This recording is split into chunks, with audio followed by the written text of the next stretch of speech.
Rouw. Weer staan we bij het graf, mijn zoons en ik. Mist hangt tussen de bomen, weemoed kruipt over het pad. We weten alles nog, die dag, de tijd ervoor. 7 jaar. Waar misten we hem bij? Wat heeft hij van ons gemist? De wond lijkt dicht, want ach, de tijd. Wat later vergis ik me in de afslag op een routineroute. Zoals het eerste jaar zo vaak. Alleen hardop pratend hield ik toen de juiste koers. Weer klopt en hamert het onder de korst waarop mijn nieuwe leven en liefde is gegroeid. Heden en verleden. Tegelijk en even sterk. Ik wist niet dat het kon. Herfst en lente aan dezelfde tak.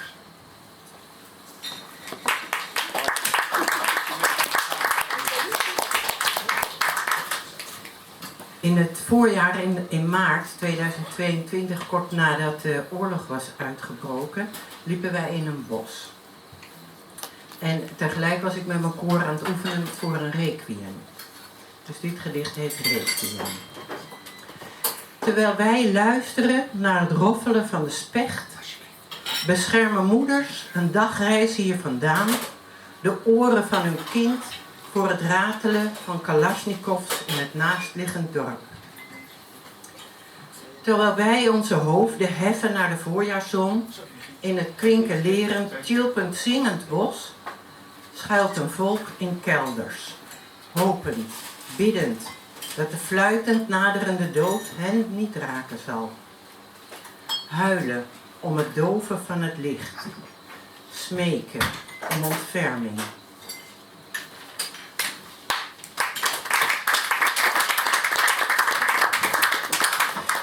En hoe komt het nou dat mensen elkaar altijd maar haten en nare dingen tegen elkaar doen? Ik denk dat er iets fout is gegaan in de evolutie. Het zit in onze genen. Onbekend maakt onbemind. En meer dan dat. Een haatgen is het. Dat eeuwig aanzet tot afschuw, ruzie, oorlog, moord en doodslag. Het zorgt voor miljoenen op de vlucht. Voor alles of nietshebbers. Voor zeeën van verdriet. God nog aan toe. Had dat er niet uitgeëvalueerd kunnen worden. Had die staart maar laten zitten. Of dat we op handen en voeten gingen. In vrede.